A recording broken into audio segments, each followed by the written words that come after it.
We have a client right now who has been terminated by WestJet for failing to vaccinate. She's got allergies that prohibit vaccination. WestJet doesn't care. Apparently, they've refused her exemption request, her accommodation request. She's also been long-term employee who's worked at home the entire time that she's been working for WestJet, even before COVID. So there's really no benefit, even from a public health perspective, because she's not going into a workplace with other people.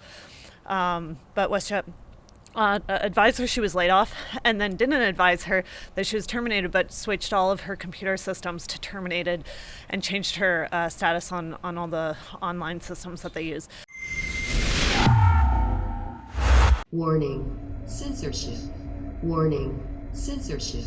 Adam Sos here for Rebel News, and we have got another big fight vaccine passport case coming your way.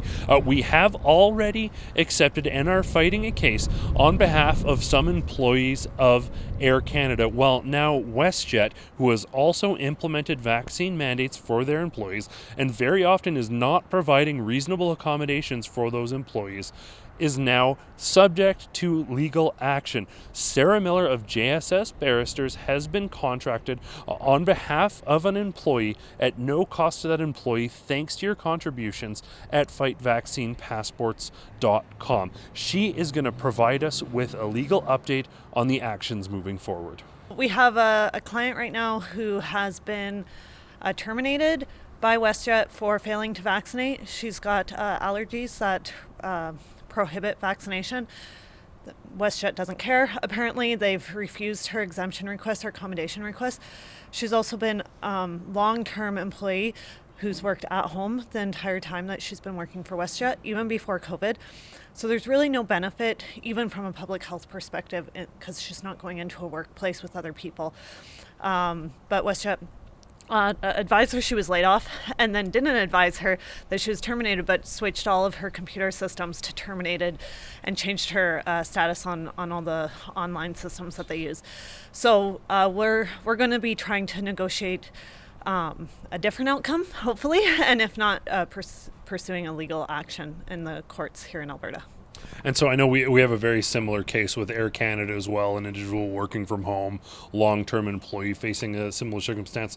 Do you have any insight, and this is more an opinion than a legal concern, as to why airlines are so unwilling to provide reasonable accommodations, even if there's a medical exemption or some valid reason not to be vaccinated?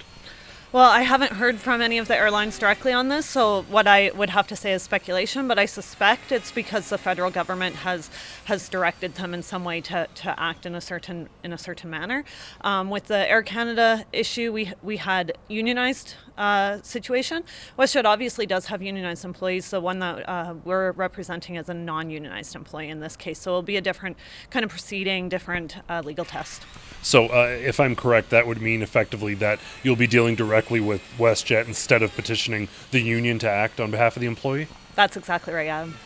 And what's the hope moving forward? I understand there's not a lot of precedent on these type of cases, but what's a best case scenario, and what's the future looking like? What's the timeline for this case? Yeah, so in a private relationship between an employer and employee, employers are permitted to terminate and without cause. And then what triggers that is an obligation to pay severance. So depending on your circumstance, that severance might look totally different. In a best case scenario, we're going to get the best severance for this woman in light of the fact that she's been terminated. We don't know if that termination is alleged for cause for breaching the policy, but she hasn't been offered severance, so arguably they're going to be saying it's for cause termination. We're going to say no, you can't make out cause. Best case scenario, the courts agree with us, no cause for failing to vaccinate as a stay-at-home employee who didn't have that as a term of contract going in, and then reasonable severance. And we've talked to a number of lawyers, obviously working on many of our fight vaccine passport cases, many stating that there's not much precedent for these businesses simply firing and alleging it's for cause based on a medical concern and then attempting to not pay severance. Again, more of an opinion than a legal matter, but is it just the amount of people affected by this is so grand that they're trying to not be caught in a position where they're paying severance to everybody? I imagine that's part of it, right? If you look at vaccination rates in Alberta, for example, I think we're, I don't know, something at 83% or something like that. So that leaves 20% of possibly working Albertans who aren't vaccinated. That means any employer could be looking at about 20% of loss of their employees. So part of it's going to be, a financial interest. They're not interested in paying severance. Part of it is what you mentioned. There's no precedent on this. We haven't really had this question before the court. So whether or not these employers can now mandate these new policies and then terminate for them, I mean, my legal analysis says that in many cases they can't. Not, there's obviously outliers. We'll see what the courts have to say about it. I want to thank Sarah for joining us for that update. It feels wonderful being able to go to bat for the little guys. And of course, we couldn't do it without your support. So thank you so much. We are going to have an interview and touch base with the client once they've been fully onboarded. This is a newly developing case. So Sarah is going to be starting work on this case right away, and we'll be bringing you updates as they become available. As always, I want to thank you all for tuning in. For Rebel News, I'm Adam Sos. If you have had enough with airline and travel industries, those federally regulated industries, firing their employees and excluding people based on their vaccine status, we need your help.